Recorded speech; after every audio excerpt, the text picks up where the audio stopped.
이름 높이리.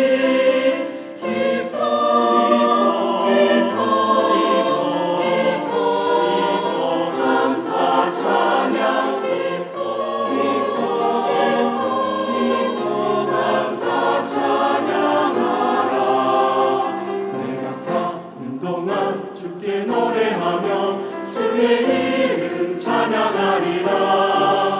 내가 사는 동안 주를 찬양하며 크신 이름 높이리. 크신 이름 높이리.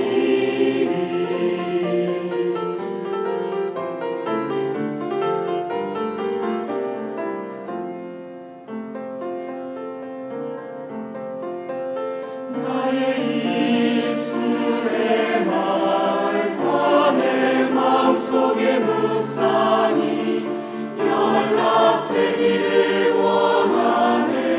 오줌의 반석과 구원자 주 홀로 존귀하고 영광의 왕 되시네. 주의 말씀 영원하네. 내가 살 동안 노래하며 주 이름 찬양하리라. 내가 살 동안 찬양하며 크신 이름 높이리.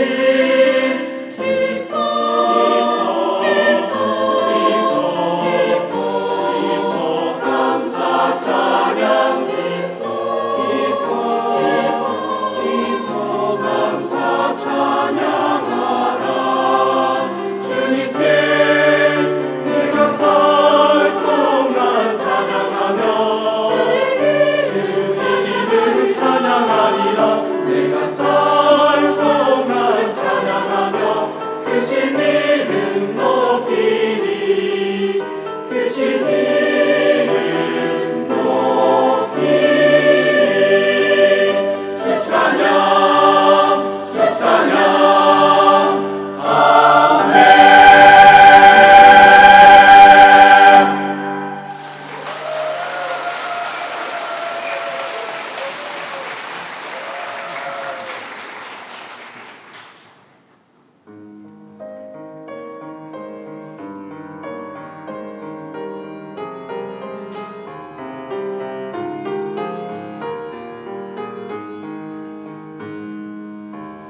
우리 친구 나사로가 잠들었도다. 이제 내가 깨우러 가노라. 이 병은 죽을 병이 아니요 하나님 영광 위함이라. 나사로가 살아나리라. 자는 주의 영광 보이라.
예, 감사합니다.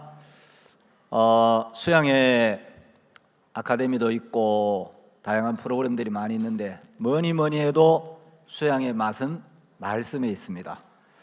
저녁에 우리가 요한복음 8장 말씀을 들었는데 오늘 저녁에 또 하나님의 종을 통해서 어떤 말씀을 우리에게 들려주실지 기대가 되시죠? 예, 우리 기쁜 소식 한밭교회 조규일 목사님 나오셔서 둘째 날 저녁 말씀을 전해주시겠습니다. 목사님 나오시겠습니다.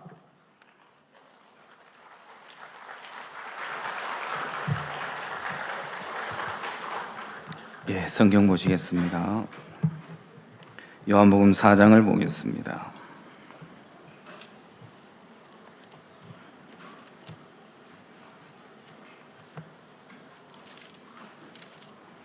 요한복음 4장 1절부터 제가 읽겠습니다.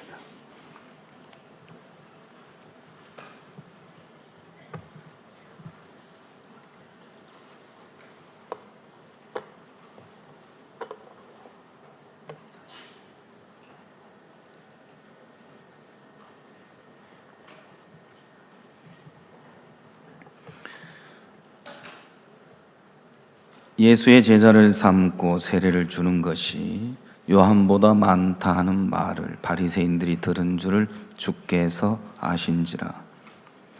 예수께서 친히 세례를 주신 것이 아니요 제자들이 준 것이라. 유대를 떠나서 다시 갈릴리로 가실새 사마리아로 통행하여야 하겠는지라. 사마리아에 있는 수가라는 동네에 이르시니 야곱이 그 아들 요셉에게 준 땅이 가깝고 거기 또 야곱의 우물이 있더라. 예수께서 행로에 권하여 우물 곁에 그대로 있으시니 앉으시니 때가 제6시쯤 되었더라. 사마리아 여자 하나가 물을 길러 왔음에 예수께서 물을 좀 달라 하시니 이는 제자들이 먹을 것을 사러 동네에 들어갔음이러라. 사마리아 여자가 가로되 당신은 유대인으로서 어찌하여 사마리아 여자 나에게 물을 달라 하나이까 하니 이는 유대인이 사마리아인과 상종치 아니함이러라. 예수께서 대답하여 가라사대 네가 만일 하나님의 선물과 또 네게 물 좀 달라는 이가 누구인 줄 알았다면 네가 그에게 구하였을 것이요 그가 생수를 네게 주었으리라. 여자가 가로되 주여 물을 기를 그릇도 없고 이 우물은 깊은데 어디서 이 생수를 얻겠삼나이까. 우리 조상 야곱이 이 우물을 우리에게 주었고 또 여기서 자기와 자기 아들들과 짐승이 다 먹었으니 당신이 야곱보다 더 크니까. 예수께서 대답하여 가라사대 이 물을 먹는 자마다 다시 목마르려니와 내가 주는 물을 먹는 자는 영원히 목마르지 아니하리니 나의 주는 물은 그 속에서 영생하도록 솟아나는 샘물이 되리라. 여자가 가로되 주여 이런 물을 내게 주사 목마르지도 않고 또 여기 물길로 오지도 않게 하옵소서. 가라사대 가서 네 남편을 불러오라.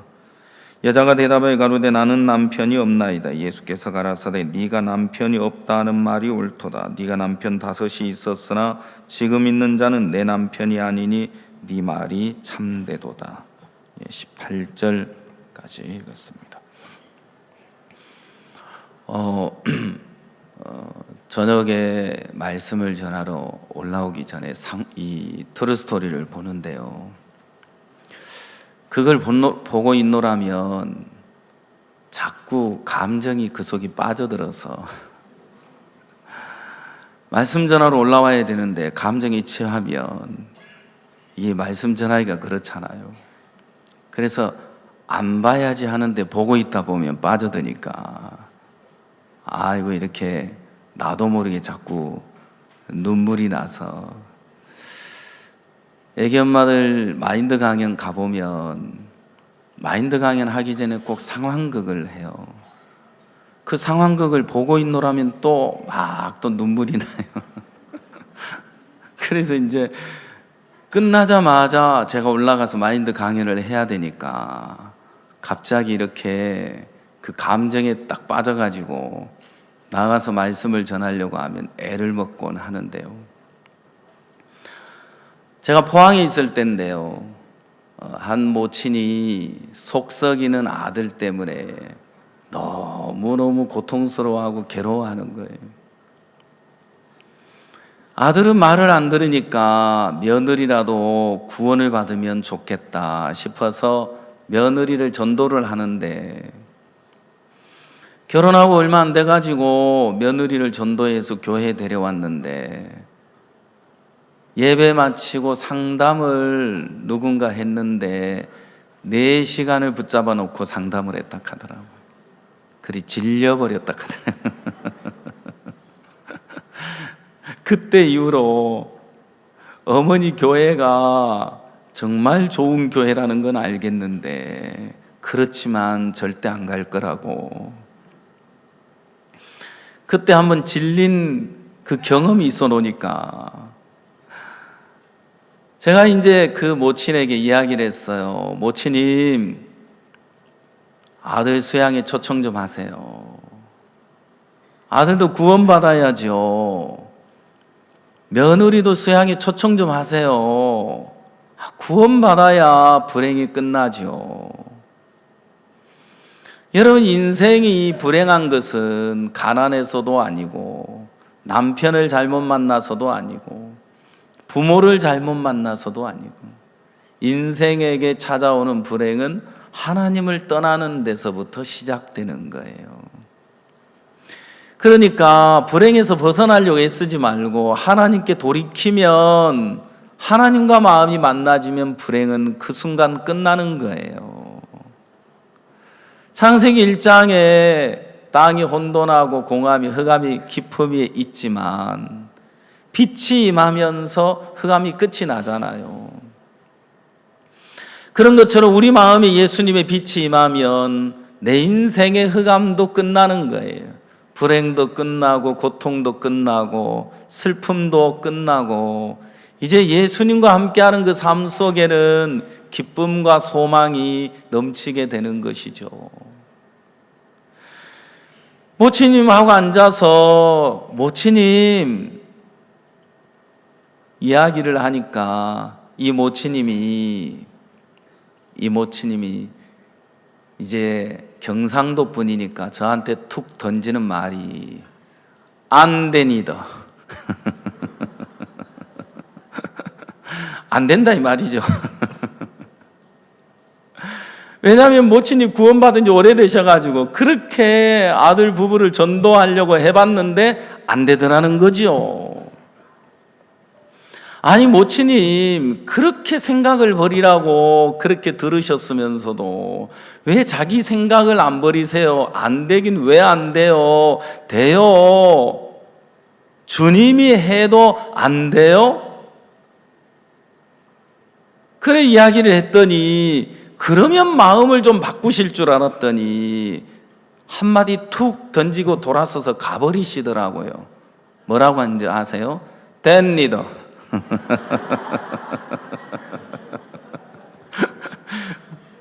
뒤도 안 돌아보고 가시더라고요. 이제 그러다가 어느 날 제가 며느리를 만났어요. 그 집에 갔더니 마침 며느리가 와 계시더라고요. 아이고, 그 며느님에게 이야기를 했어요. 이번에 수양회를 좀 가시죠. 언제까지 그렇게 고통 속에 사실래요? 남편 기대할 게 못 되잖아요. 저 안 가요. 저한테 그러지 마세요. 제가 계속 이야기를 했더니 이분이 이제 이렇게 거절을 못 하겠는지 핑계댈 게 없으니까 제가요, 시아버지가 가면 가도 안 그러면 안 가요. 그 시아버지는 손톱도 안 들어가는 분이거든. 그러니까 이제 시아버지가 수양회를 간다는 건 있을 수 없는 일이다 싶으니까 핑계를 그렇게 댔어요. 잘 됐다 싶어가지고 건너방에 계시는 그 부친에게 다가가서, 부친님 수양회 좀 가세요. 부친님도 이제 살 만큼 사셨고 인생 언제 마감할지 모르는데 하나님 앞에 설 준비를 하셔야죠. 됐어, 그만해.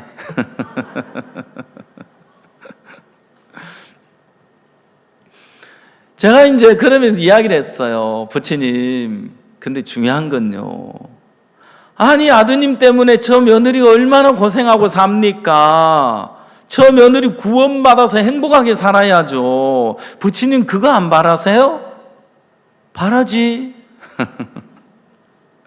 저 며느리가요 수양회 가자 그러니까 뭐라 그런 줄 아세요? 시아버님이 가면 간대요. 부처님 어떻게 하실래요? 내가 가면 가? 이 부처님이 갑자기 눈이 동그래지시더니 그럼 가지. 이건 어디까지나 할아버지 자신을 위한 게 아니에요 지금. 며느리를 위해서 가주겠다는 거죠. 그래서 이제 다시 제가 어디로 갔어요? 옆방으로 다시 갔어요. 며느리에게 이야기했어요. 아니 시아버지 가신대요. 부처님이 수양에 가신다 그러는데요. 며느님이 가면 가신대요. 이제는 핑계 댈 게 없는 거예요. 그래가지고 수양회를 이렇게 가셨잖아요. 여기야 뭐 이렇게 시내지만 대덕 수양관은 시내가 아니고 산속 깊은 산골이잖아요. 거기 가면 못 나와요. 정신 차려야 돼요. 그래 이제 이 부친이 며느리를 위해서 이제 가방을 딱 싸가지고 모친하고 함께 수양관에 갔어요. 수양관에 올라갔는데 의외로 며느리가 말씀을 잘 듣는 거예요. 그런데 놀라운 사실은 뭐냐면 이 부친이 그 다음날 도망가 버렸다는 사실.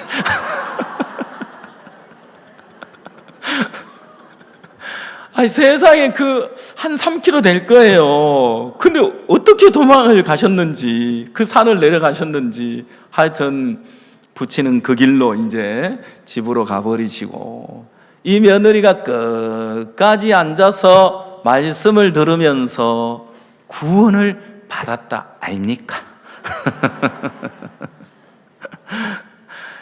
이제 구원을 받고 이제 내려왔어요. 구원을 받고 내려왔는데 교회라는 건 한 번도 다녀본 적 없고 딱 한 번 시집 와서 우리 교회에 찾아왔다가 이제 상담 오랫동안 하느라 질려가지고 이제 그때 한 번 오고 안 왔는데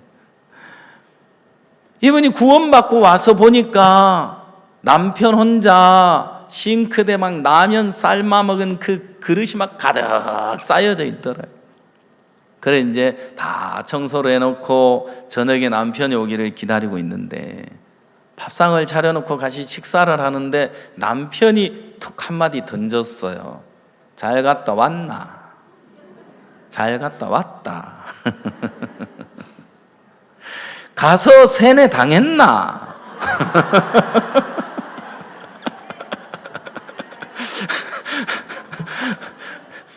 이 남편이 말이 보통 그래. 경상도 사람은 그래요. 직장 갔다 집에 오면 밥 묻나 알라는 자자 세 마디밖에 안 한대요.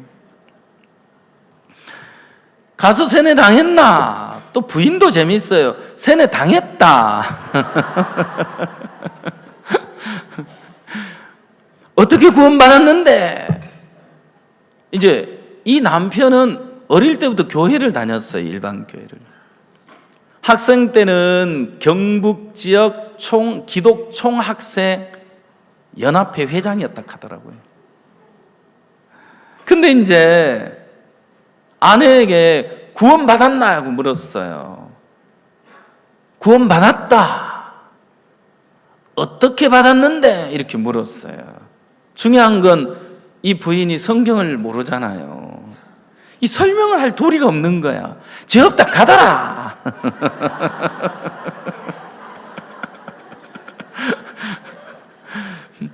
그 말 한마디 외에는 할 이야기가 없는 거예요. 죄 없다 가더라. 아니 그러니까 죄가 어떻게 없어졌느냐고. 아니 죄 없다 가더라니까. 아니 그러니까 죄가 어떻게 씻어졌느냐니까. 어떻게 구원받았느냐고. 아 죄 없다 가더라니까 자꾸 그러네.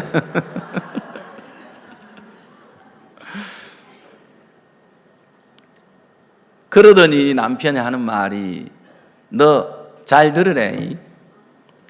니는 막 교회 나가는 건 내가 허락한다. 그렇지만 내 오라 소리 하지 마래. 이제 이렇게 그날 지나간 거예요. 그래 주일날 이제 이 부인이 와서 남편하고 있었던 일을 쭉 설명을 하더라고요. 내가 직감적으로 느끼는 건, 야, 저 남편이 뭔가 관심이 있구나. 그 마음이 들어서 내가 남편을 좀 만나고 싶은데 언제 가면 됩니까? 목요일 날 자기가 친정에 가고 남편 혼자 있는데 저녁 8시쯤 되면 직장에서 와 있을 겁니다. 제가 찾아갔는데 그날도 라면을 혼자 삶아 먹고 있더라고요. 그래 이제 마주 앉아서 대화를 시작을 했어요. 대뜸 저에게 하는 이야기가, 아니 목사님 교회가 참된 진리를 전하는 교회인지 내가 어떻게 알고 그 교회를 가겠습니까? 이렇게 이야기한 거예요. 이야, 교제하기 좋도록 멍석을 깔아주죠. 제가 복음을 쭉 전했어요. 복음을 전하고 나니까 예수님 우리 모든 죄를 사하셨습니다. 십자가에서 예수님이 마지막 다 이루었다고 하셨습니다. 예수님이 당신의 모든 죄를 다 사해 놓으셨습니다. 복음을 전했는데 이분이 목사님 하고 부르더라고. 예, 이제 됐습니다. 이제 내가 알겠습니다. 이 교회가 참된 진리를 전하는 교회라는 사실을 이제야 알았습니다. 아멘. 이분이 구원을 받았어요. 내 교회 가는 건 허락하는데 나 데리고 갈 생각하지 말아요. 본인이 직접 그 다음 주에 교회를 나왔어요. 처음에 제가 이야기했잖아요. 모친에게, 모친님 안 된다는 그 생각을 좀 버리세요. 언제까지 그 생각을 믿고 살 거예요? 안 되니더. 예수님이 해도 안 돼요? 됩니다.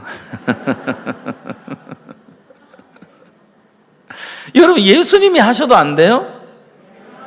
돼요. 아멘. 예수님이 하시면 돼요. 예수님에게는 불가능이 없어요. 우리에게는 불가능이 있어도 그분에게는 불가능이 없다 이 말입니다. 제가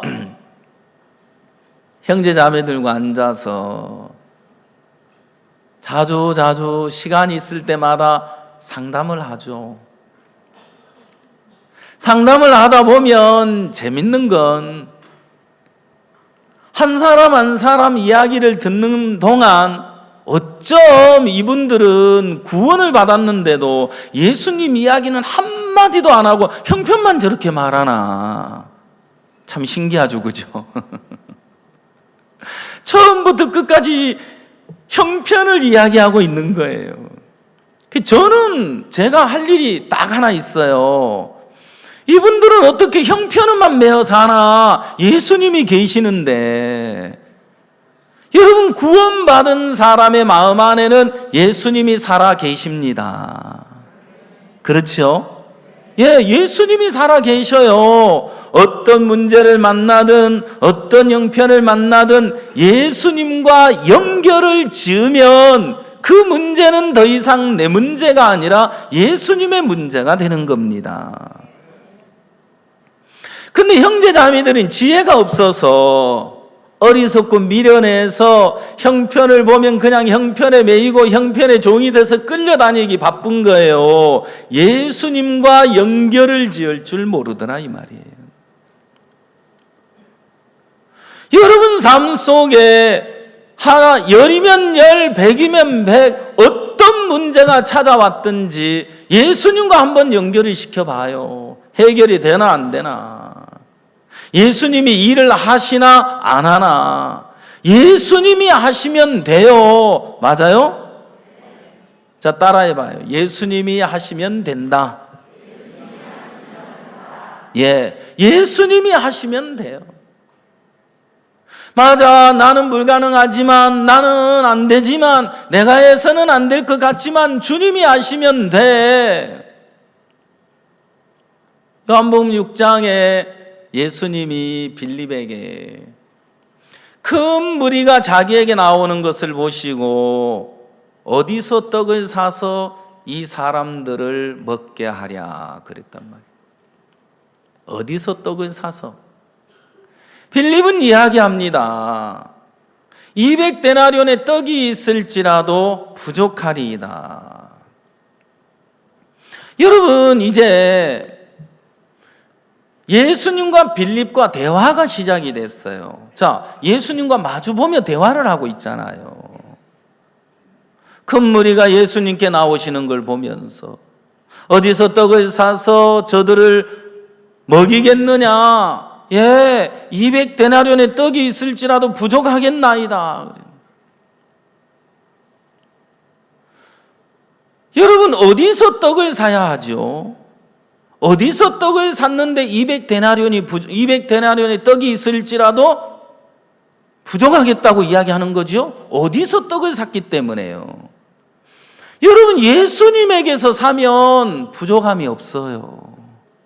맞아요? 예, 예수님에게는 부족함이 없단 말이에요. 어디서 떡을 사서 예수님은 당신이요. 자, 빌립은 예수님과 마주대하고 예수님과 동고동락하고 예수님과 함께 대화를 나누면서도 자기의 계산 속에 예수님을 넣지 못했어요. 이 문제를 예수님과 연결지을 줄 모르더라 이 말이죠. 왜 빌립은 예수님과 대화를 나누고 있고 예수님과 마주서 있는데 당신이면 됩니다. 주님이 하시면 됩니다. 주님이 하시면 부족함이 없을 겁니다. 주님이 하시면 그들을 배불릴 수 있습니다. 주님이 하시면. 빌립의 마음은 예수님과 함께 있지만 마음은 예수님과 끊어져 있었다 이 말입니다. 예수님과 마음이 연결되어 있지 않기 때문에 어떤 문제를 만나도 예수님과 연결지을 줄을 모르는 거예요. 그렇기 때문에 그 문제를 예수님이면 됩니다. 예수님께 맡기는 것이 아니라 자기가 그 문제를 지고 자기 안에 고립돼서 자기 안에 갇혀서 안 돼, 이건 이렇기 때문에 안 돼, 이건 이렇기 때문에 안 되고 저건 저렇기 때문에 안 된다는 그 생각 속에 갇혀버렸단 말입니다. 사람들은 대부분 자기 생각 속에 갇혀서 살아가고 있어. 때로는 내가 뭔가 잘해야 된다는 생각 속에 갇혀서 사는데 그러다가 신앙의 실패를 만나게 되는 거죠. 저도 오랫동안 내가 뭘 잘해야 된다는 생각이 내 마음을 지배하고 살았는데요. 이제 그 생각을 버려야 하는 것이 내가 잘해가지고 잘 되는 건 아무것도 없다는 사실이에요. 자, 안드레는 어떻게 했습니까? 보리떡 5개, 물고기 2마리, 아무것도 아니지만 지금까지 안드레는 이걸 자기 손에 쥐고 있었는데, 자기 손에 쥐고 있을 때는 아무것도 아니었는데, 아무것도 아닌 것이지만 그 손에서 예수님의 손에 넘겨졌을 때는 예수님의 문제가 되더라 이 말입니다. 지혜가 없는 사람들은, 주님을 믿는 믿음이 없는 사람들은 문제를 자기가 지고 부둥켜 안고 막 매달리고 살아가는데 하여튼 끝까지 쥐고 안 놓고 버티고 살아가는 거 보면 참 대단한 사람들이다 싶은 마음이 드는데요. 안드레는 보리떡 5개, 물고기 2마리, 예수님 이거면 되겠습니까? 예수님의 손에 맡겨졌어요. 그가 아무것도 아닌 그걸 예수님께 맡길 수 있는 이유가 어디 있습니까? 안들의 마음은 예수님과 연결돼 있었다 이 말입니다. 예수님과 마음이 흐르고 있었다 이 말입니다. 안드레는 이제는 자기 안에서는 불가능하지만 아니야, 주님이면 돼, 주님이 하시면 돼, 이 문제를 주님께 한번 넘겨보자. 예수님께 넘어갔을 때, 예수님이 일을 하셨을 때 여러분, 보리떡 5개, 물고기 2마리는 놀라운 역사를 이루었어요. 12강주리가 남았죠. 남자만 5,000명이라 그랬잖아요. 여러분, 정확하게 예수님과 마음이 연결이 되면, 그래서 예수님의 마음으로 살아가게 된다면 여러분들이 어떤 문제를 만나도 문제가 되지 않고요, 걱정하지 않고 염려가 될 게 없고 근심할 게 없고 두려울 게 없다 이 말이에요. 이번에 월드캠프 기간에 장관 포럼에 참석했던 장관님들이 국회 방문하게 됐어요. 이제 국회로 올라가는 길에 어디에 들렸느냐면 성주 참외, 우리 선임모 장로님 그 비닐하우스에 가서 장관님들이 직접 참외를 드시고 그랬어요. 그래서 이제 그곳에 가서 장관님들 다 둘러보고 했는데, 이 참외는 원래 뿌리가 약해서 1년에 2번밖에 매출이 못한대요. 수확을 못 거둔대요. 그런데 장로님이 생각한 끝에, 야, 호박은 어떻게 저렇게 커다란 열매가 맺나. 그래서 호박하고 참외하고 접을 붙이게 됐다는 거예요. 참외가 열매가 저렇게 큰 이유가 뭐냐? 그거는 뿌리가 강하기 때문이다. 그래서 참외하고 호박을 접을 딱 붙이니까, 접을 붙여서 호박 줄기를 잘라내고 참외 뿌리를 잘라내서 호박의 뿌리하고 참외 줄기가 연결돼서 테이프로 이렇게 감겨져 있잖아요, 지금. 그렇죠? 예. 그때 이후로 참외가 몇 번 맺히느냐면은 5번을 맺힌다 하더라고요. 그러면서 그 도시에서 가장 참외 재배를 잘하는 농가가 됐다는데, 요즘 귀농하는 사람들이 많은데 하여튼 그 선임모 장로님 이제 참외 교실에 와가지고 참외를 어떻게 잘 재배할 수 있나 배우면서 복음도 듣고 구원도 받고 한다 하더라고요. 여러분, 선임모 장로님 뭐라고 간증을 하시느냐면요, 저 참외는 자기 인생하고 같다 그래요. 저 참외는 내 인생하고 똑같습니다. 젊었을 때 방탕하게 살았는데 예수님을 만나게 되면서 이렇게 변화된 삶을 살게 됐다는 거죠. 참외가 호박하고 접붙임이 되듯이 예수님과 내 마음이 접붙임이 되면서 저는 새로운 삶을 살게 됐습니다. 제주도에 가면 한라봉이 있는데, 여러분 그 한라봉 참 맛있잖아요, 그죠? 예. 요즘 날씨가 더워가지고 바나나가 그렇게 잘 된다 하네요. 저 한라봉은 어디에 접을 붙여서 되는 거냐면 탱자나무에 접을 붙여서 자라나는 거예요. 여러분 귤도요, 그냥 귤이 아니에요. 탱자나무에 접을 붙여서 귤이 맺히는 거예요.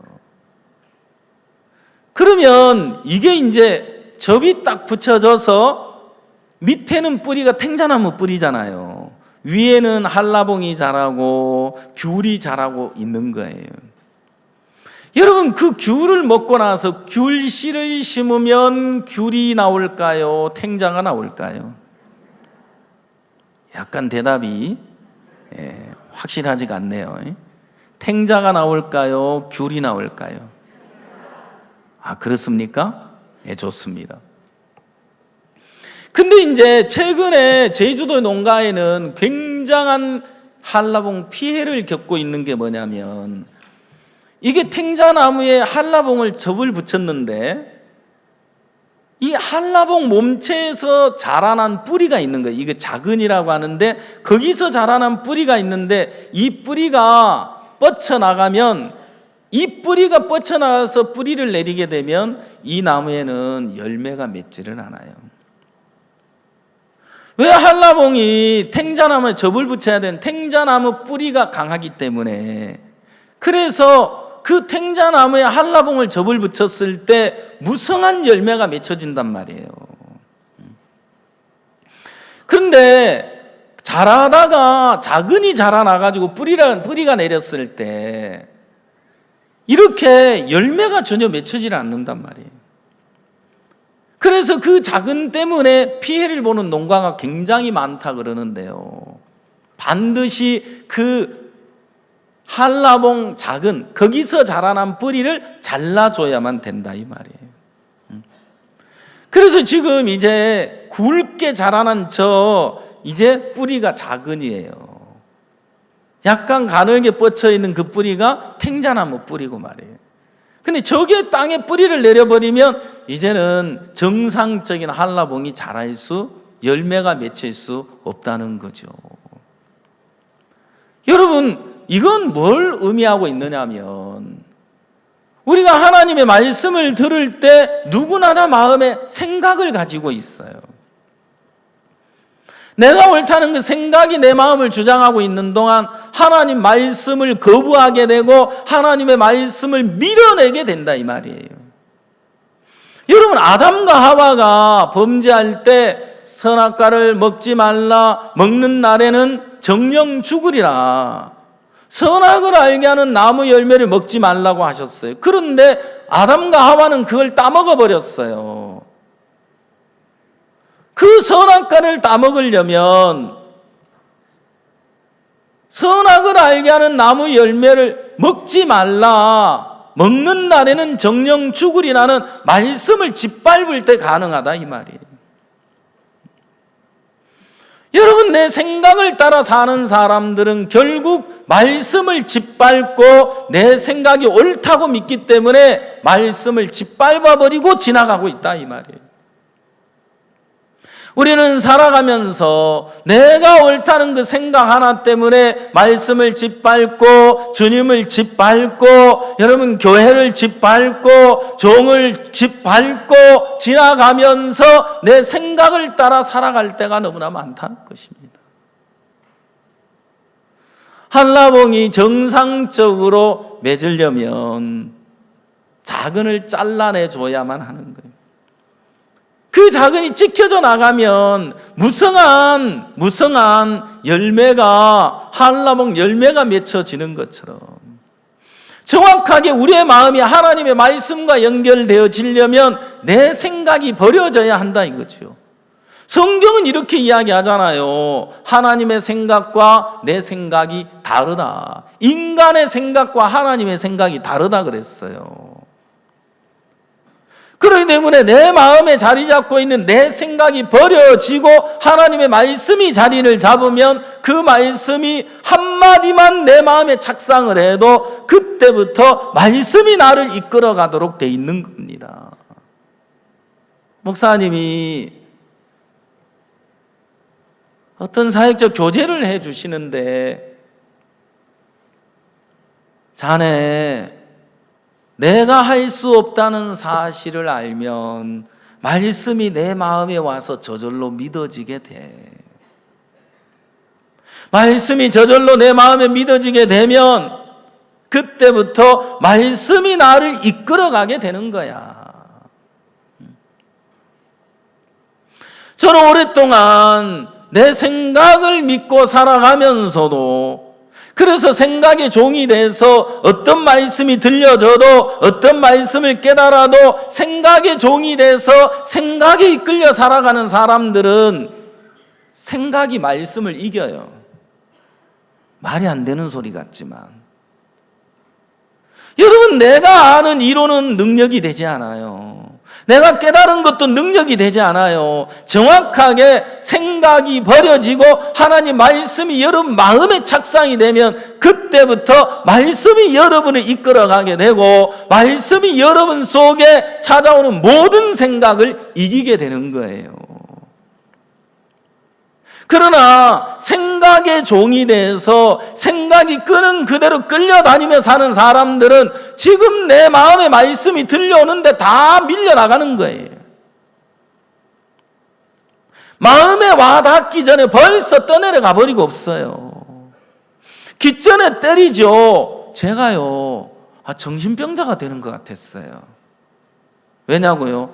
말씀을 듣는데 마음의 형편은 어려워서 마음은 낮아져 있는데 마음은 신기하리만큼 내 내리 속에 깃전을 때리면서 들려오는데 이 말씀이 내 마음을 바꿔줄 수 없는 그게 너무 고통스러운 거예요. 어느 날 목사님이 자네 마음에 말씀이 와서 자기 생각에서 벗어난 간증이 있으면 해봐. 간증을 해야 되는데 갑자기 생뚱맞게 속에서 생각이 하나 올라왔어요. 야, 지금 간증할 때 아니야. 네가 간증 하나 안 하나 목사님이 다 알아. 지금은 납작 엎드려가지고 살려달라고 매달릴 때야. 간증을 해야 돼요. 지금 막 살려달라고 매달려야 돼요. 간증을 했겠어요? 살려달라고 쇼를 했겠어요? 어떻게 알아요? 제가 깨달은 말씀이 있어요. 내 나름대로 아는 말씀이 있단 말이에요. 그런데 간증을 해야지 하고 딱 마음을 이렇게 이야기를 하려고 끊으려고 하는 순간 생각이 하나 탁 치고 올라오면서 야, 지금 간증할 때 아니야. 너무 내 마음에 합당하게 그 생각이 들려왔고 나에게 확신을 줬어요. 그리고 목사님이 내게 들려주신 말씀은 버려버리고 그 생각이 이끌려서 납작 엎드려가지고 펑펑 울면서 목사님 살려주십시오 하고 이제 하여튼 막 통곡을 했는데 얼마나 시간이 지났는지는 모르겠어요. 분위기가 이상해서 엎어져 있다가 일어나가지고 쳐다보니까 목사님이 빤히 내려다보고 계시더라고요. 가보게. 좀 생각 좀 해보고 오게.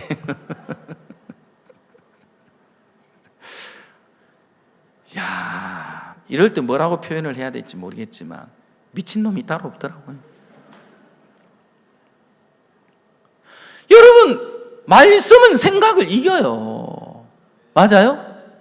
말씀은 형편을 이겨요. 아멘? 여러분, 빛은 어둠을 이기는 거란 말입니다. 내게 깨달은 말씀이 있는데 왜 내가 생각에 영향을 받아야 되지요? 왜 내가 생각에 끌려가야 하는 거죠? 내 마음에 말씀이 있는데 믿음이 있는데 왜 저 형편에 내가 끌려가며 살아야 되냐? 왜 형편의 종이 돼서 살아야 하느냐 말이죠. 우리 김자매님 오늘 트루스토리 보니까 제가 대전에 있어가지고 암이 걸렸다는 결과를 받고 대전에서 제가 들었거든요. 작년인지 올해인지 모르겠네. CLF에 미국에 갔는데 저를 보시더니 너무 반가워하면서 막 마음에 간증을 하더라고요. 그래 이제 이게 막 심해지니까 아이고 목사님 내가 약속만 믿어야 되는데 말씀만 믿어야 되는데 왜 자꾸 형편이 봐지는지 모르겠어요. 왜 자꾸 형편이 봐지는지 모르겠어요. 이제 그 이야기를 그때 했어요.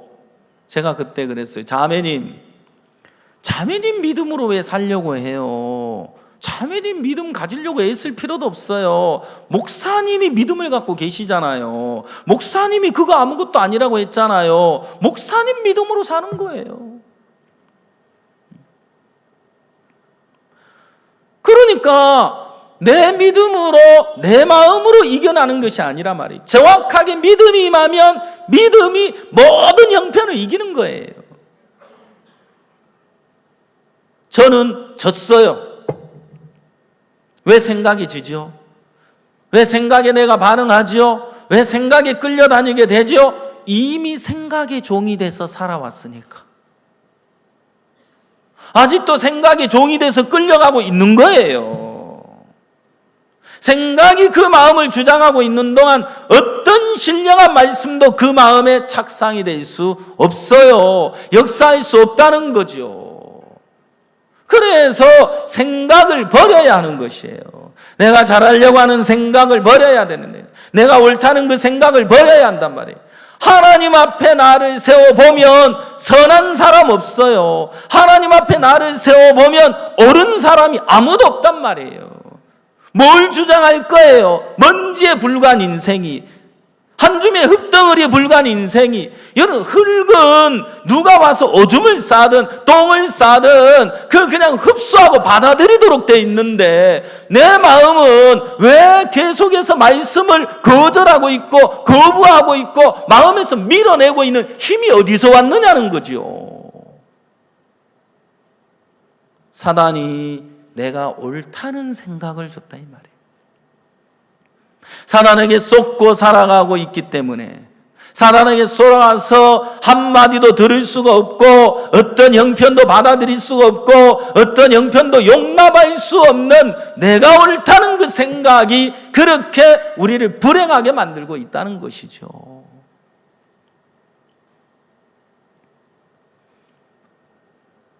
여러분, 로마서 11장에 보면 돌감람나무와 참감람나무가 젖붙이는 이야기가 나와요. 여러분, 원래 감의 종자는 무슨 나무예요?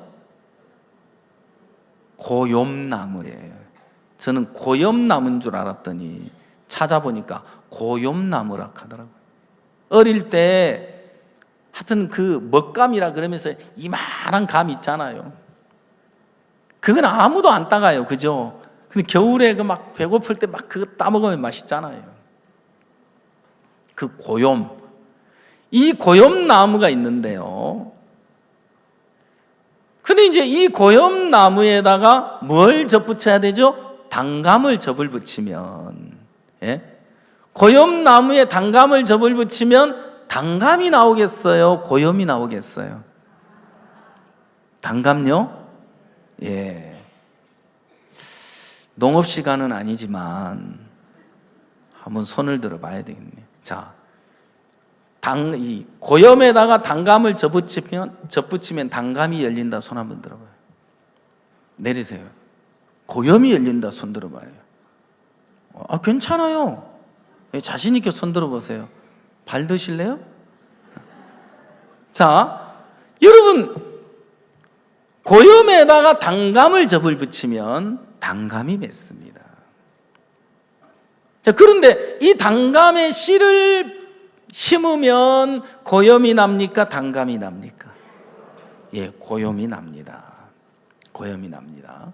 자, 근데 이제 우리가 알고 있는 세상의 법칙은 이렇습니다. 세상의 원리는. 근데 성경의 접붙임의 원리는 반대입니다. 성경에 나오는 접붙임의 원리는 반대인데요. 자, 한번 찾아보겠습니다. 로마서 11장.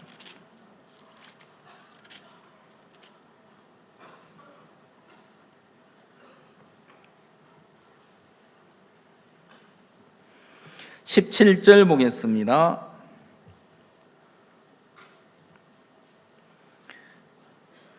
또한 가지 얼마가 꺾여졌는데 돌감람나무인 네가 그들 중에 접붙임이 되어 참감람나무 뿌리의 진액을 함께 받는 자 되었은즉. 18절. 그 가지들을 향하여 자긍하지 말라. 자긍할지라도 네가 뿌리를 보존하는 것이 아니요 뿌리가 너를 보존하는 것이니라. 자, 여기에 돌감람나무가 참감람나무에 접붙임이 됐다는 이야기입니다. 맞죠? 그런데 이 돌감람나무가 참감람나무, 다시 말해 이 뿌리, 참감람나무의 뿌리를 보존하는 게 아니고 이 참감람나무의 뿌리가 돌감람나무를 보존하는 것이다 그랬습니다. 그러면 돌감람나무는 참감람나무에 무엇을 받고 자라는 겁니까? 예, 진액을 받고 자라는 겁니다. 자, 그러면 여러분 보십시오. 세상의 원리는 고염의 단감을 접붙였는데 단감이 열렸습니다. 맞죠? 자, 성경의 원리는 참감람나무에 돌감람나무를 접붙였습니다. 돌감이 열립니까? 참감이 열립니까? 네? 예, 참감이 열립니다. 자, 어떻게 그게 가능하느냐는 거죠. 어떻게? 자, 여러분, 더러운 게 깨끗한 걸 만나면 어느 게 더러워지죠? 깨끗한 게 더러운 걸 만나면 깨끗한 게 더러워지죠. 그죠? 자, 예수님은 거룩하신 분입니다. 그죠? 예수님이 만나는 사람들은 아무리 추하고 더러운 인간이라도 거룩해지죠? 예. 그러니까 예수님의 세계는 깨끗한 게 더러운 걸 만나면 깨끗해진다 이 말이에요. 그렇죠? 그러나 세상의 원리는 깨끗한 게 더러운 걸 만나면 더러워져 버리는 거예요. 왜요? 그걸 이겨낼 힘이 없다 이 말이에요. 자, 그러면 참감람나무는 누구를 가리키는 겁니까? 예수님. 돌감람나무는 누구를 가리키는 겁니까? 예, 우리 자신이죠. 그죠? 자, 그러면 참감람나무 대신 예수님에게 돌감람나무인 내가 접붙임을 받았습니다. 내가 노력해야 아름다운 열매를 맺습니까? 가만히 있으면 그 뿌리의 진액이 나로 본성을 거스려서 참감을 맺게 하는 겁니까? 예, 이게 신앙입니다. 아멘? 내가 노력하고 애써야 될 게 아무것도 없다 이 말이에요. 자, 여기 한 절을 더 보겠습니다. 24절 다 같이 한번 읽어보겠습니다. 24절 시작.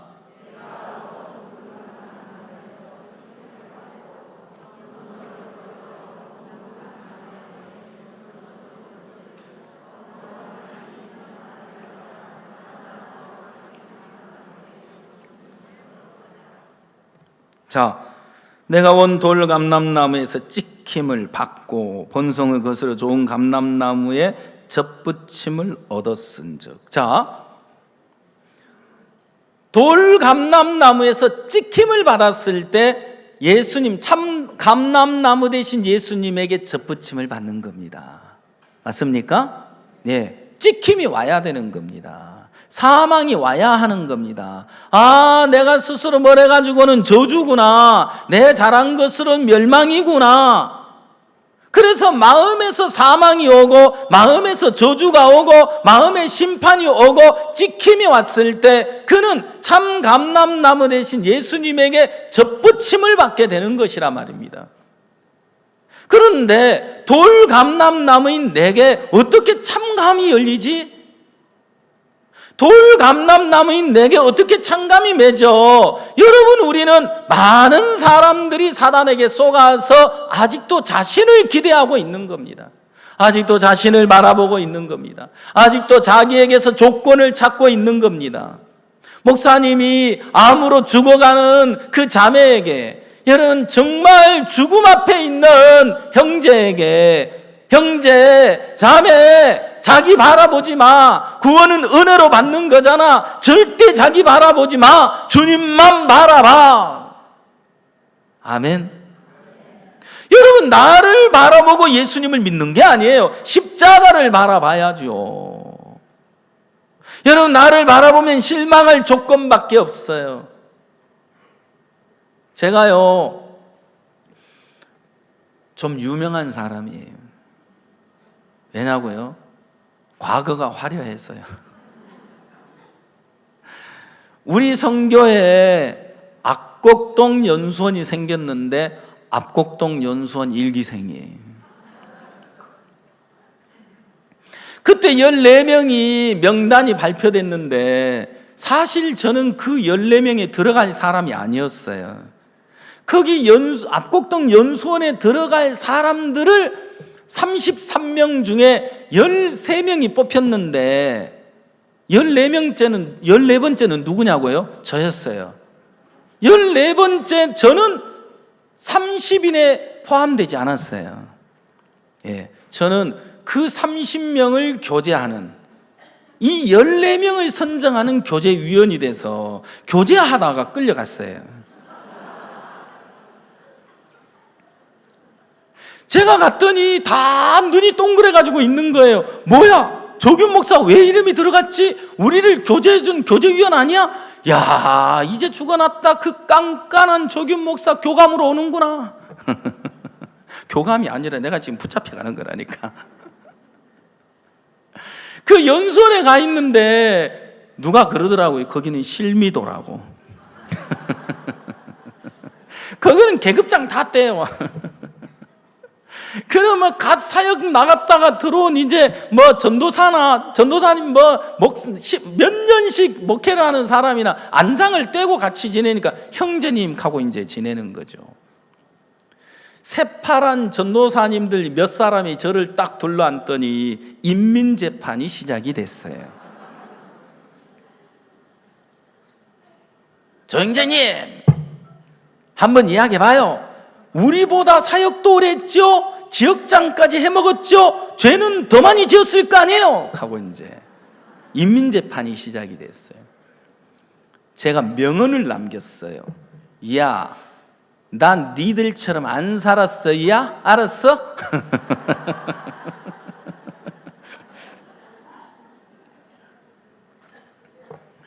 연수원에 가 있으면서도 저는 아직도 당당해요.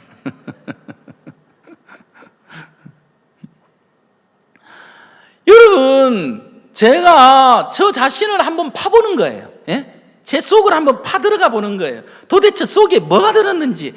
파들어가도 악밖에 안 나오더라고. 그래서 포기했어요. 인간은 안 되는 인간. 여러분, 땅에서는, 창세기 2장의 땅에서는 창조의 대략이 이러하니라. 땅에는 비도 내리지 아니하였고 경작할 사람도 없고 초목도 나지 아니하였고 채소도 나지 아니하였더라. 아무것도 없어요. 아무리 그 땅을 기대하고 바라보고 있어도 거기서는 아무것도 나지 않아요. 이제 나를 기대해야 되는 게 아니에요. 나를 위해 오신 예수님을 바라봐야 하는 것이고 예수님을 기대해야 되는 거예요. 그래서 나를 포기하고 예수님과 접붙임이 되면 그때부터 본성을 거스릴 수 있는 힘이 생기는 거예요. 간음증에 잡힌 여자가 간음하다가 현장에서 잡히면 돌에 맞아 죽는다는 사실을 알면서도 끌려갈 수밖에 없고 알면서도 그 음란한 생각에 져서 간음을 할 수밖에 없었고 알면서도 그 생각에 이끌려서 간음을 하다가 현장에 잡혀와서 돌에 맞아 죽을 수밖에 없는 저주 아래 놓였었는데 이제 그가 예수님을 만나고 난 이후에 예수님은 나는 세상의 빛이니 네가 나와 함께 다니는 동안 어둠에 있지 않을 것이다. 그렇게 말씀하고 있는 겁니다.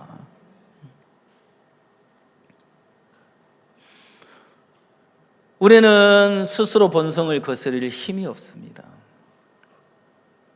그러나 여러분들이 간음중에 잡힌 여자에게 예수님이 나도 너를 정죄하지 아니하노니 그 말씀 한마디가 그 여자를 정죄해서 사망해서 저주해서 멸망해서 건져내셨잖아요. 아멘. 이제 생명의 성령의 법이 죄와 사망의 법에서 너를 해방하였음이라. 너 바로 나를 해방시켜 주셨다 이 말이에요. 죄에서만 해방시켜 주신 게 아니에요.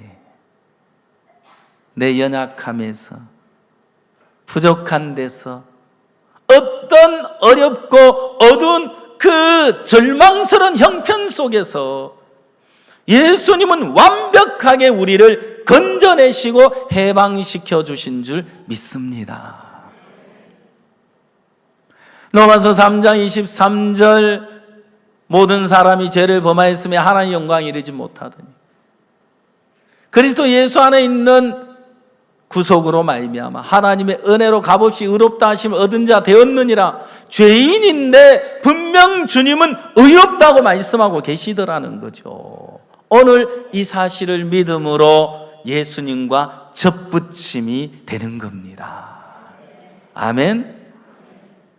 자, 예수님과 접붙임이 되는 그 순간부터 예수님의 그 뿌리의 진액을 받게 되는 겁니다. 예수님의 뿌리의 진액을 받으면서 뿌리가 나를 보존하는 것이니까 내가 나를 위할 필요가 없고 내가 나를 지킬 필요가 없고 내가 나를 염려해야 될 이유가 전혀 없다는 사실인 겁니다. 뿌리가 나를 보존하는 것이구나, 주님이 나를 지키시겠구나, 주님이 나를 붙드시겠구나, 주님이 나를 이끄시겠구나, 주님에게 내 인생이 달려있구나. 여러분, 이제 예수님의 그 진액이 나로 하여금 본성을 거스리게 하시는 겁니다. 그 본성을 거스려도 오늘도 본성을 거스려서 오늘도 의의 열매를 맺게 하시고 그 주님이 내 마음과 접붙임이 되고 나와 예수님이 연결되어 있는 동안 주님의 은혜가, 주님의 능력이 나로 세상을 이기게 하고 어둠을 이기게 하고 죄악을 이기게 하며 이제는 여러분 모두를 세상의 빛으로 살게 하시는 것입니다. 예수님은 십자가에 죽으셨습니다. 그리고 그 십자가에 죽으시고 그 십자가의 죽으심과 더불어 오늘 나를 십자가에 못 박았다고 성경은 말하고 있습니다. 우리 성경을 한 곳 더 찾겠습니다. 로마서 6장입니다.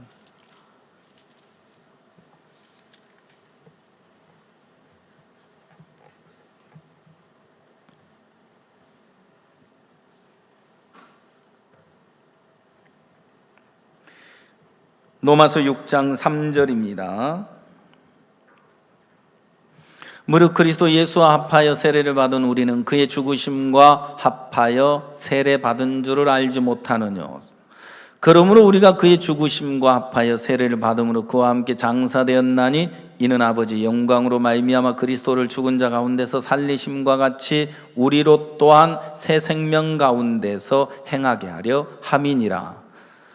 만일 우리가 그의 죽으심을 본받아 연합한 자가 되었으면 또한 그의 부활을 본받아 연합한 자가 되리라. 자, 예수님과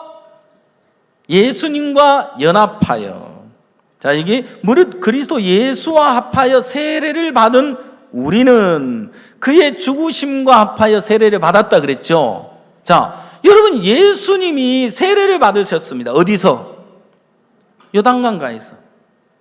자, 요단강에서 세례 요한을 만나서 예수님이 세례를 받으셨는데 그때 세상의 모든 죄가 예수님께 넘어간 거죠. 그죠? 그 요단강에서 요단강에 세례를 받으시고 그 다음 날 예수님이 나오시는 걸 보고 요한이 외쳤습니다. 보라, 세상 죄를 지고 가는 하나님의 어린 양이로다라고요. 그 다음, 무릇 그리스도 예수와 합하여 세례를 받은 우리는 그의 죽으심과 합하여 세례 받은 줄을 알지 못하느뇨. 그의 죽으심과 합하여 세례를 받았다. 예수님이 십자가의 죽으심과 같이 나도 함께 십자가에 못 박혔다. 이렇게 말씀하고 있는 겁니다. 아멘. 그러면 이제 여러분 보십시오. 자, 돌감람나무가 찍혀졌어요. 죽은 거죠. 그죠? 찍혀졌으니까 죽은 거잖아요. 그리고 참감람나무에 접붙임이 됐습니다. 이제 돌감람나무는 자기의 본성을 따라 자기의 의지로 살아가는 겁니까? 참감람나무의 의지로 참감람나무의 진액을 받아서 참감람나무 열매를 맺게 하신 거죠. 그죠? 그렇습니다. 여러분, 이제 우리가 예수 그리스도께서 십자가에 이루는 사실을 믿음으로 우리는 이제 새로운 피조물이 되었습니다. 그럼 예수님과 합하여 세례를 받았고 그 죽으심과 합하여 우리가 세례를 받았다고 되어 있습니다. 그래서 예수님의 죽음은 곧 나의 죽음이 돼서 오늘 여러분 자신을 여러분 눈으로 보면 여전히 나지만 여러분은 죽고 여러분 안에 누가 사시는 겁니까? 예수님이 사시는 것입니다. 제가 첫 사역지가 충북 영동입니다. 어느 날 제가 어떤 실수를 하고 났는데 내 자신 속에 깊이 빠져버렸습니다. 내가 어쩌다가 이런 실수를 했나? 그러면서 정죄가 되고 막 괴롭고 답답한 거예요. 네가 무슨 전도자야? 네가 무슨 하나님의 종이야? 그래서 나는 전도자로서 자격이 없어. 그래서 이제 가방 하나를 싸가지고 교회에서 나와가지고 혼자 마렴없이 걷다가 그 영동군 순국비 있는 산 꼭대기 올라가서 있다가 이제는 내가 무슨 전도자야, 집으로 가야 되겠다 하고 이제 고향으로 가려고 버스 정류장을 향해 가는데 호주머니에 손을 넣어서 돈이 얼마 있더라 하고 보니까 1,000원밖에 없더라고요. 1,000원밖에 없으니까 갈 도리가 없잖아요. 영동읍 그 시내가 얼마나 넓겠어요. 이제 어둑어둑해서 밤이 돼가는데 시간을 보니까 7시 반이 다 됐어요. 그런데 왜 또 걱정이 되겠어?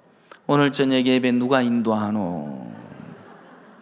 오늘 저녁 예배는 누가 인도할까? 아이고 큰일 났다. 누가 인도하지? 형제도 없고.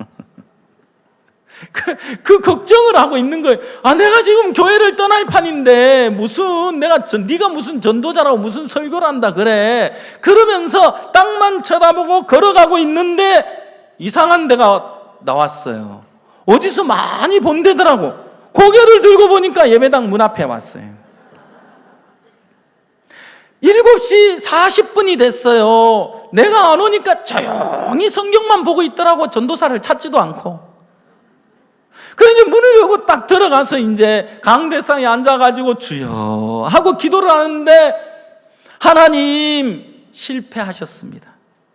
하나님 실수하셨습니다. 나 같은 놈을 전도자로 삼았습니까? 하나님 실수한 겁니다. 그러면서 기도하고 있는데 하나님 왜 나 같은 인간을 세우셨습니까? 저를 모르고 세우셨습니까? 저를 아시면서 세웠단 말입니까? 막 기도를 하다 보니까 하나님 뭐라 하시느냐면 알고 세웠대요. 로마서 성경에 떠오르는 거예요. 하나님의 은사와 부르심에는 후회함이 없대요. 야, 하나님이 나를 아시고도 부르셨고 후회함이 없으시는구나. 세상에 나 같은 놈을 받으시다니. 야, 그 순간 나 같은 인간을 받으신, 나 같은 인간을 사랑하신, 나 같은 인간을 구원하신, 나 같은 인간을 전도자로 세워주신 그 주님의 은혜가 내 마음을 밀려오는데 너무 감당할 수가 없는 거예요. 마음을 가다듬고 우리 찬송 부르겠습니다 하고 예배를 시작했어요. 내영의 노래 111장 너와 날 위하여 십자가에 예수님 고난을 당하셨네. 그 찬송을 부르는데 갑자기 눈물이 앞을 가리면서 막 눈물이 쏟아지는데 이 찬송을 부를 수가 있어야지. 찬송을 부르다가 그만 이제 뒤에 의자에 앉아가지고 눈물 훔치고 다시 일어나서 자 111장 다시 부르겠습니다. 부르다가 또 눈물이 나가지고 다시 또 3번을 그랬던 것 같아요. 나 같은 인간을 받으신 주님, 나 같은 인간을 사랑하시는 주님, 그 주님의 사랑을 생각하니까, 그 주님의 은혜를 생각하니까 오늘 내가 이 자리에 섰는 것도 하나님의 은혜라. 어떤 조건도 나에게는 없다. 하나님으로 말미암았다는 사실 앞에 다 할 말이 아무것도 없는 거죠. 오늘 요한복음 4장을 읽었는데요. 4장 3절을 보겠습니다.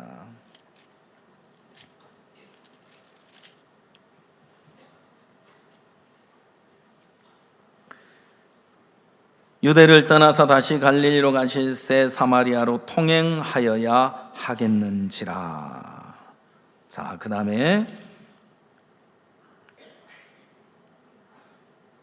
13절 예수께서 대답하여 가라사대 이 물을 먹는 자마다 다시 목마르려니와 내가 주는 물을 먹는 자는 영원히 목마르지 아니하리니 나의 주는 물은 그 속에서 영생하도록 솟아나는 샘물이 되리라. 자, 예수님이 유대를 떠나서 갈릴리로 가시는 그 길목에 수가성에 들리신 거예요. 그렇죠? 사마리아 수가성에 들리셨는데 이 성경에 예수님이 표현하기를 어떻게 되어 있냐면 성경이 표현되기를 사마리아로 통행하여야 하겠는지라. 내가 저 사마리아를 지나가야 되겠다. 왜요? 그곳에 예수님을 필요로 하는 사람이 있는 겁니다. 그곳에 예수님이 만나 주셔야 할 사람이 있는 겁니다. 예수님이 아니면 소망이 없는 그 사람, 예수님이 아니면 길이 없는 그 사람. 여러분, 성경에서 예수님이 만난 사람들은 예수님이 아니면 길이 없고 소망이 없는 인생들이 공통점이 바로 그거였습니다. 오늘 내가 사마리아로 통행하여야 하겠는지라 예수님의 마음이 그러한 것처럼 오늘 주님이 이곳에 찾아오셔서 주님을 사모하는 자, 주님이 아니면 길이 없는 영혼, 주님이 아니면 방법이 없고 소망이 없는 절망 속에 있는 심령을 찾아 이곳에 오셨습니다. 예수님은 사마리아에 잘나고 똑똑하고 뛰어난 사람을 만나러 오신 게 아닙니다. 사마리아에 정말 위대한 사람을 만나러 온 게 아니란 말이에요. 사마리아에 의롭고 경건한 사람을 만나러 온 게 아니에요. 사마리아에 추하고 더럽고 손가락질 당하던 그 남편 6을 거느리고 살아가는 6번째 남편을 만나서 소망 없이 살아가는 절망 속에 있는 여러분 그 여자를 예수님이 만나 주려고 오신 것처럼 오늘 주님이 우리와 같이 추하고 더럽고 형편없는 사마리아 우물가 여자와 같은 우리를 만나주려 오신 줄 믿습니다. 그래서 오늘 그 주님이 오늘 우리의 주로 오신 거라 말입니다. 그 여인이 예수님을 만나면서 이 물을 먹는 자는 다시 목마르려니와 내가 주는 물을 먹는 자는 영원히 목마르지 아니하리니. 말도 안 돼. 어떻게 영원히 목마르지 않는 물이 있다는 거야. 상상도 할 수 없는 일이고 이해할 수 없는 이야기지만 이 여자는 아멘하고 받아들이고 있더라 이 말입니다. 그 물을 내게 주십시오. 그러면서 예수님의 마음과 만나고 예수님의 마음과 연결이 되고 그 여자가 예수님과 접붙임이 되면서 사마리아 우물가 여자는 이제 자신의 손가락질하던 사람들에게 가서 내가 만난 분을 와보라, 그는 그리스도라 그러면서 사마리아 우물가 여자를 통해서 사마리아 성 사람들이 구원을 받는 놀라운 역사가 일어나지는 것처럼 오늘 주님이 여러분을 만나러 이곳에 오신 줄 믿습니다. 오늘 그 주님을 믿음으로 여러분 주님에게 접붙임을 받아서 이제 예수님으로 살아간다면 여러분은 그 주님의 힘과 주님의 은혜로 주님의 능력으로 주님의 지혜로 여러분 육신의 본성을 이기며 하나님이 기뻐하는 복된 삶을 살아가게 될 줄 믿습니다. 기도하시겠습니다. 살아계신 우리 하나님 아버지, 주님의 은혜를 감사합니다.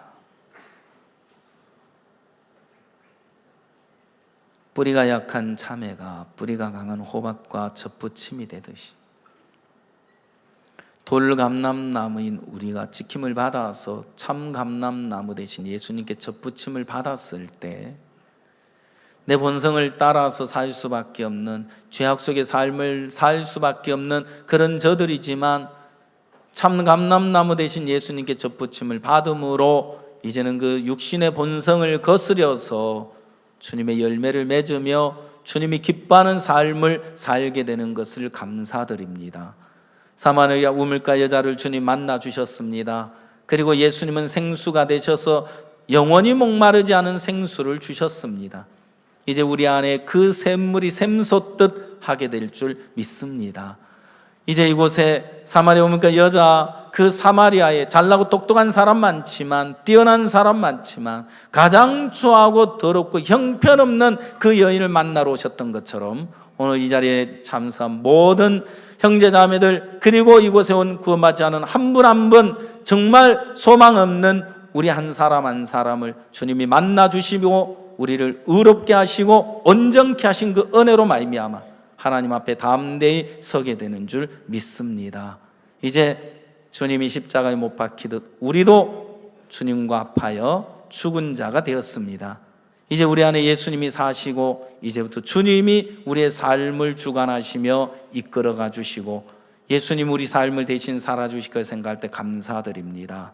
예수님의 이름으로 기도하옵나이다. 아멘.